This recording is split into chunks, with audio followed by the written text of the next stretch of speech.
In the name of Allah, the most gracious, the most merciful. Praise be to Allah and glory to Him, as He is worthy due to His exaltedness and His abundant mercy. May His blessings and peace be upon our Master and Prophet Muhammad and his descendants. And then I say, one of my devoted friends, to whom I am obliged to offer help as much as my abilities allow, requested me to compile a book on medicine, containing both general and specific laws, in which detailed explanations would be combined with brevity, and where the necessary clarity in presenting most issues would stand alongside conciseness. I have come to my friend's aid in this matter. I decided to first discuss the general and all-encompassing issues in both branches of medicine, namely the theoretical and the practical. Then, after this, to speak about the general laws governing the effects of simple medicines, and further about the specific manifestations of these laws. After this, I will discuss diseases that arise in each organ separately, beginning with the anatomy of the given organ and its function. As for the anatomy of individual simple organs, it is mentioned in the first general book along with their functions. Having completed the anatomy of a given organ, in most cases, I first provide guidance on how to maintain its health. Then, I indicate, in a general sense, the common diseases of this organ and their causes, and I also touch, again in a general manner, upon the methods of diagnosis and ways of treating such diseases. After these general data, I turn to specific diseases, and in most cases, I also first indicate the general rule for determining the distinguishing signs, causes, and manifestations of the disease, and then move on to specific rules. After this, I provide the general law of its treatment, then outline specific methods of therapy using various medicines, whether simple or compound. Simple medicines and their benefits in treating diseases are also mentioned earlier in the book of Simple Medicines, in the sections and chapters that I find appropriate to use in this book, as you, the student, will see when you reach them. Here, I repeat only a small portion of that information. As for compound medicines, their beneficial properties and the methods of mixing those among them that are preferable to be included in the pharmacopoeia, which I deem necessary to compile, will be mentioned later in the pharmacopoeia. After this book, I considered it best to proceed to a book also dealing with specific topics, dedicated in particular to those diseases that arise but are not specifically inherent to the affected organ. It also discusses beauty, though I follow in this book the same approach as in the book on specific issues that precedes it. When this book is completed with the help of Almighty Allah, I will compile the book of Pharmacopoeia after it. This is a book that no one who claims the art of medicine and earns a living through healing can afford not to know and remember, for it contains only the essential minimum, without which a physician cannot manage. As for additions to it, that is an immense matter, and if Almighty Allah delays my death and fate assists me, I will undertake them another time. For now, I will compile this canon and divide it into 5 books as follows. 1. The first book, on the general principles of medical science. 2. The second book, on simple medicines. 3. The third book, on specific diseases, external and internal, affecting various human organs from head to foot. 4. The fourth book, on specific diseases that arise but are not limited to any one organ, and on beauty. 5. The fifth book, on the preparation of medicines, that is, the Pharmacopoeia. The first book consists of 4 parts. 1. The first part is on the definition of medicine and the physical phenomena that constitute the subject of this science. 2. The second part is on diseases, their general causes and manifestations. 3. The third part is on the preservation of health. The fourth part is on methods of treatment in general. Section 1, Paragraph 1, on the definition of medicine. I affirm that medicine is the science that studies the state of the human body, whether it is healthy or has lost its health, with the aim of preserving health and restoring it if lost. Someone might argue, medicine is divided into theory and practice, yet by calling it a science, you have turned all of medicine into theory. To this, we respond, there exist both theoretical and practical arts, just as there are theoretical and practical branches of philosophy. Likewise, medicine is said to have both theoretical and practical aspects. However, in each field, the terms theoretical and practical carry different meanings. While we could discuss these distinctions in various contexts, our focus here is solely on medicine. When it is said that medicine consists of both a theoretical and a practical component, one should not assume, as many researchers mistakenly do, that this means one part of medicine is knowledge while the other is action. On the contrary, it is important to understand that both parts are forms of knowledge. The difference lies in their focus. One is the science of the fundamental principles of medicine, while the other is the science of its application. The first is referred to as theory, while the second is called practice. By theory in medicine, we mean the part that teaches fundamental principles without explaining the specifics of procedures. For example, in medicine, it is stated that there are 3 types of fever and that there are, let's say, 9 types of bodily constitutions. By practice in medicine, we refer not only to physical actions and bodily movements, but also to the aspect of medical science that provides useful guidance, where advice is given alongside an explanation of the essence of a procedure. For instance, in medicine, it is advised that, in the case of hot swellings, one should initially apply a substance that distracts, cools, and opens the swelling. Later, distracting agents should be combined with softening agents. Finally, when the swelling begins to subside, treatment should be limited to softening and dispersing remedies, except in cases where the swelling is caused by harmful humors secreted by dominant organs. This instruction provides you with useful advice, that is, an explanation of the essence of a certain procedure. Once you study both aspects of it, you will acquire both scientific and practical knowledge, even if you have never practiced it yourself. No one has the right to say, the human body has 3 states: health, illness, and a third state that is neither health nor illness, while you have only mentioned 2.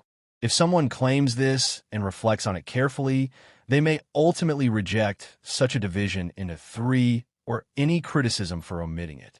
Moreover, if this distinction is necessary, our phrase loss of health already encompasses both illness and that so-called third state.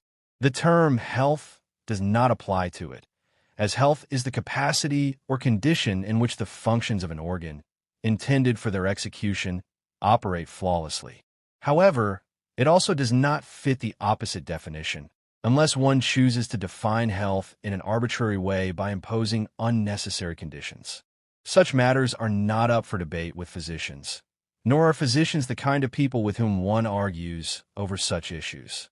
Engaging in disputes with doctors or those who challenge them brings no benefit to medicine.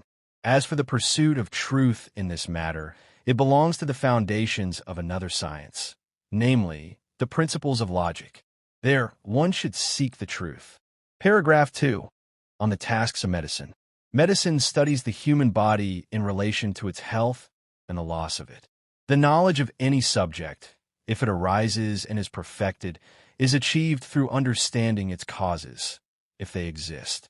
Therefore, in medicine, it is essential to know the causes of both health and illness. These causes may be obvious or hidden, the latter being comprehensible not through direct perception, but through reasoning based on incidental characteristics. For this reason, medicine must also take into account the incidental factors that occur in both health and illness. In true sciences, it has been established that understanding a phenomenon is achieved through knowledge of its causes and principles, if such exist. If they do not, then comprehension must come through understanding its accidental properties and essential distinguishing features. Causes, however, come in 4 types: material, efficient, formal, and final. Material causes are the underlying foundations within the body in which health and disease exist. The immediate foundation is an organ or a part of the body. A more distant foundation is the bodily humors, and an even more distant foundation is pneuma and the elements. These last 2 foundations differ depending on their combinations, although transformation also occurs during this process. Everything structured in this way seeks a certain unity through combination and transformation. In this context, the unity associated with this multitude is either nature or a specific form. Nature arises through transformation, while a specific form emerges from combination. Efficient causes are those that either alter the state of the human body or maintain it unchanged. These include air conditions and related factors, food, water, beverages and their effects, excretion, constipation, environment, dwelling and its influence, bodily and mental movements, and rest. This category also includes sleep, wakefulness, aging, differences in age, gender, profession, habits, as well as external influences on the human body, whether they are in harmony with nature or contradicted. Formal causes include the inherent nature of the body, the forces that arise from it, and the various combinations that result. Final causes refer to actions.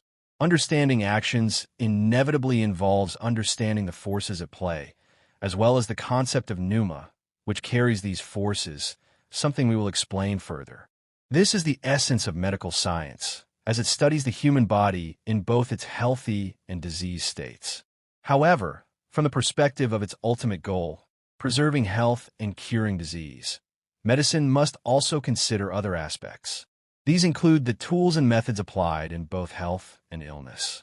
Such methods include the proper use of food and drink, choosing the right air conditions, determining the balance of rest and movement, medicinal treatments, and manual therapies. Physicians apply these methods according to three categories of individuals: the healthy, the sick, and those in an intermediate state. We will further discuss this intermediate category and explain why they are considered to stand between two groups that, in reality, have no direct connection through any intermediary state.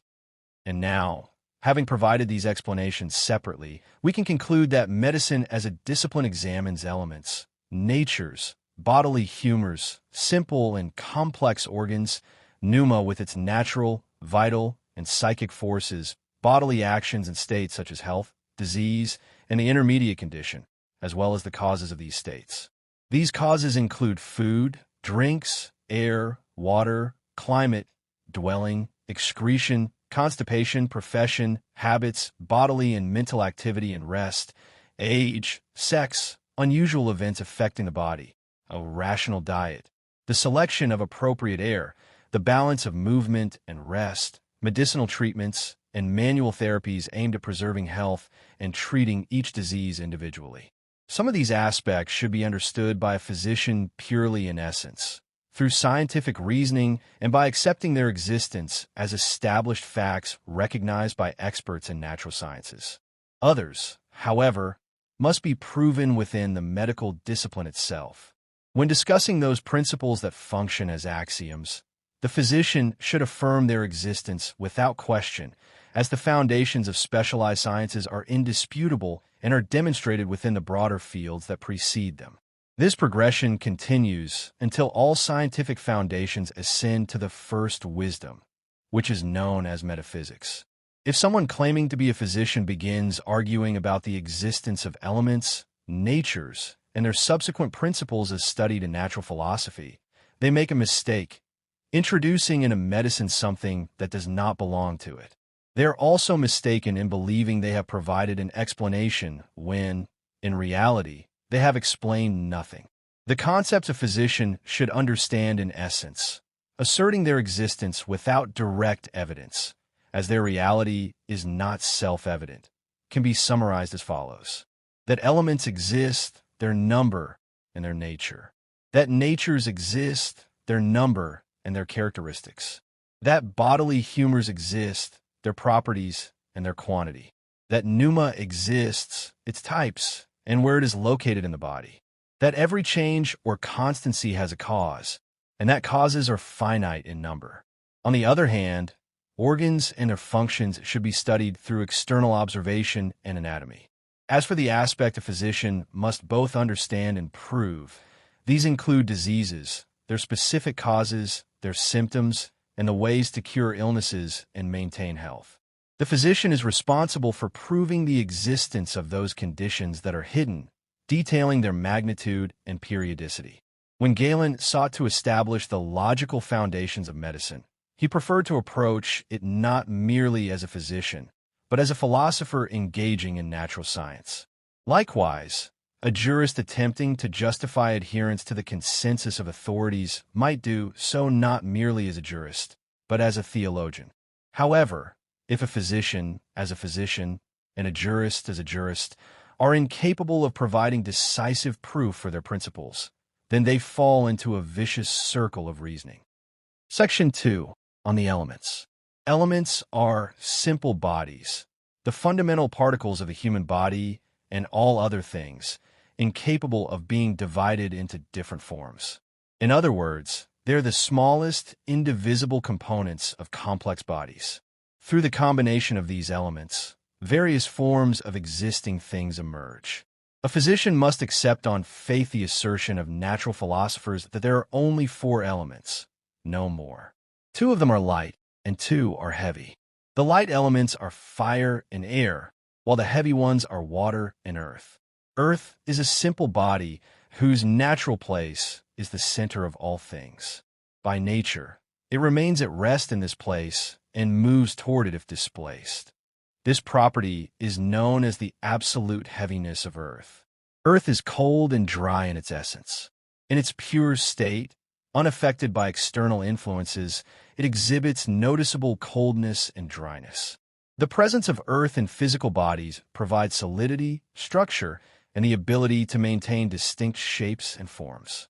Water is a simple body that, in its natural state, surrounds the earth and is itself surrounded by air. This is referred to as the relative heaviness of water. Water is cold and moist in its essence. When left undisturbed and free from external forces, it displays perceptible coldness and a quality called moisture. Moisture means that water has an inherent tendency to break apart into the finest particles under the slightest influence. It can also merge and take on any shape without retaining a permanent form. Water exists within all living things, ensuring softness and flexibility, allowing parts to assume specific figures, contours, and proportions. Unlike dry substances, which resist taking shape but retain it firmly once formed, moist substances easily lose their shape but also easily take on new forms. Whenever dry matter mixes with moisture, it acquires from the moisture the ability to stretch easily and take on defined shapes. Conversely, moisture acquires from the dry substance the ability to retain strength and proportion. The dry component, thanks to the moist one, binds together and does not crumble, while the moist component, thanks to the dry one, is contained and does not disperse. As for air, it is a simple body whose natural place is above water and below fire. This is its relative lightness. The nature of air is hot and moist, as previously mentioned. Air exists within material things to make them porous, light, and loosely connected.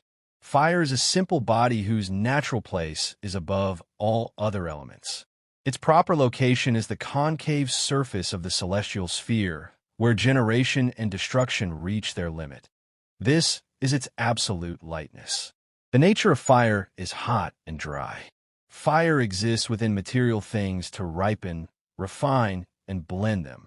It flows through substances, conducting airy matter so that the pure coldness of the 2 heavy elements is weakened, allowing them to transition from a pure elemental state to a mixed state. The 2 heavy elements, earth and water, contribute to the stability of organs and their state of rest, whereas the 2 light elements, air and fire, support the existence of pneumas, their movement, and the activation of organs. However, the primary mover of all things is still the soul. Section 3. On Nature's 3 paragraphs. Paragraph 1. On Nature. I state that nature is a quality that arises from the interaction of opposing qualities when they reach a certain balance. These qualities exist in the smallest particles of the elements, ensuring that the maximum amount of each element comes into contact with the maximum amount of another. As they exert their forces on one another, a new quality emerges from their combination, reflecting characteristics of all involved. This quality is what we call nature. Primary forces in the elements. There are 4 primary forces in the mentioned elements: heat, coldness, moisture, and dryness. It is evident that natures in existing and perishable bodies arise only from these forces. This happens from a general perspective in accordance with the requirements of rational theoretical classification, in two ways. In the first case, nature is balanced, meaning that the proportions of opposing qualities in a mixture are equal and counteract one another. As a result, nature manifests as a truly mediating quality between them.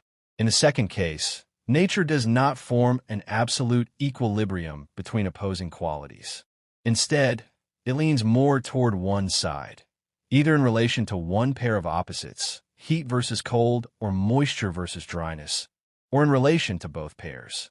However, what is considered balance and imbalance in medical science does not fully correspond to either of these cases. A physician must accept the natural philosopher's assertion that a perfectly balanced state, in this sense, is something impossible to conceive of. This applies even more so to the nature of a human being or any human organ.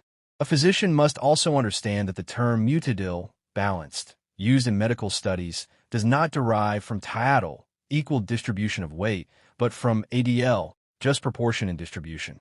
This means that in a harmoniously mixed composition, whether in the entire human body or a specific organ, the elements are present in their proper measure and proportion, both in quantity and quality, as required by human nature. However, in some cases, a person's innate proportion may come very close to the first true balance. Such balance, when considered in relation to human bodies and defined comparatively with other things that do not possess such equilibrium, and which are not as close to the state of true balance mentioned in the first case as a human being can be classified into 7 types. They are examined as follows. 1. Relative to the species compared with things external to that species. 2. Relative to the species compared with things belonging to that species. 3. Relative to the genus of that species, compared with individual entities of the same species that lie outside that genus. 4. Relative to the genus of that species, compared with individual entities belonging to that genus. 5. Relative to an individual of that genus and species, compared with various entities of the same genus and species that are external to that individual. 6. Relative to an individual compared with the different states of that same individual. 7. Relative to a particular organ, compared with various organs located outside that organ, yet within the body of that individual. 8. Relative to a particular organ, compared with the different states of that same organ. In the same way, when we say that a medicine is hot or cold, we do not mean that the medicine is inherently extremely hot or cold, or that it is inherently hotter or colder than the human body. If that were the case, the substance would be balanced, as its nature would be identical to that of a human being. No, what we mean is that the medicine induces heat or cold in the human body that exceeds the natural temperature of the human body. Therefore, a medicine may be cold in relation to the human body and hot in relation to the body of scorpion, hot in relation to the human body and cold in relation to the body of snake. Furthermore, the same medicine may be hotter in relation to the body of AMR than it is in relation to the body of Zaid. This is why sick patients are advised not to constantly use the same medicine to alter their nature if it is not beneficial. Now that we have discussed balanced nature, let's move on to unbalanced nature and say that there are 8 types of unbalanced nature, whether considering them in relation to the species, race, individual, or organ, and they share the common trait of being opposed to balanced nature. These 8 natures arise as follows. A nature that goes beyond the limits of balance can either be simple, in which case the imbalance occurs in relation to one of the 2 opposites, or complex, in which case the imbalance occurs in relation to both opposites simultaneously. A simple imbalance, relating to one of the opposites, can concern the active opposite, and in this case, it manifests in 2 ways. Namely, the nature can be hotter than it should be, but not more humid or dry than it should be, or it can be colder than it should be, but not drier or more humid than it should be. The imbalance can also concern the passive opposite, and this occurs in 2 ways as well. Specifically, the nature can be drier than it should be, without being hotter or colder than it should be, or it can be more humid than it should be, without being hotter or colder than it should be. But these 4 imbalances are temporary and do not remain stable for an extended period. A nature that is hotter than it should be makes the body drier than it should be, while a nature that is colder, due to external moisture, makes the body more humid than it should be. A nature that is drier than it should be quickly makes the body colder than it should be, while a nature that is more humid than it should be, if the humidity is excessive, cools the body even faster than a drier nature would. However, if the humidity is not excessive, this nature keeps the body healthy for a longer period but eventually makes it colder than it should be.